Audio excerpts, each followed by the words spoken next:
ৰাজ্যৰ বিভিন্ন প্ৰান্তত এতিয়া আৰম্ভ হৈছে শ্ৰীকৃষ্ণৰ মহাৰাস।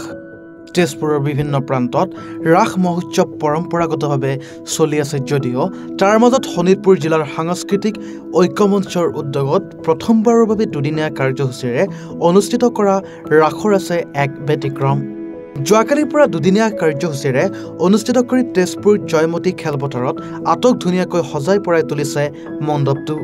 মহিলাৰ দ্বাৰা আয়োজিত এই ৰাসৰ ব্যতিক্ৰম দিশটো হ'ল ৭ গৰাকী ৰাধা, ৭ গৰাকী কৃষ্ণৰ লগতে ৭ গৰাকী অসুৰৰ লগতে কেইবাটাও শংখচূড় নামৰ অনুসুৰৰ অভিনয়ে প্ৰথম দিনা কাৰ্যসূচীৰে সুন্দৰ দৰ্শকক এক সুকীয়া আমোদ দিয়ে। আৰম্ভণিতে শোণিতপুৰ জিলা ঐক্যমঞ্চৰ সভাপতি দীপেন শইকীয়া, কাৰ্যকৰী সভাপতি ডক্টৰ পৰশমণি সিংহ, যুটীয়া সম্পাদক ভূপেন দাস আৰু মহাৰাজখনিৰ কেলিগোপাল নাটৰ পৰিচালক হিচাপে ললিত নাথে ৰাইজৰ উপস্থিতি আৰু সহযোগিতা কামনা কৰে।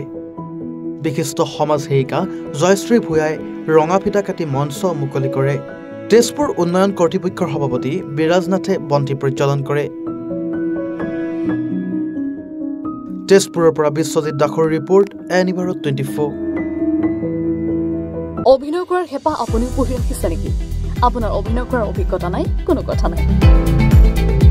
আপোনাৰ বাবে আহিছে সোণালী সুযোগ। 29 ছেপ্টেম্বৰত দিনৰ 9 বজাৰ পৰা নিশা 8 বজালৈ বলিউড তথা হলিউডৰ চিনেমাৰ বাবে অডিশ্যন হ'বলৈ গৈ আছে গুৱাহাটীৰ কাহিলীপাৰাস্থিত জ্যোতি চিত্ৰবনত। 5 বছৰ বয়সৰ পৰা 17 বছৰ ব্যক্তিয়ে কৰিব পাৰিব অংশগ্ৰহণ। পঞ্জীয়ন হ'ব বিনামূলীয়া। নিৰ্দিষ্ট ৱেবছাইটত কৰিব পাৰিব আবেদন।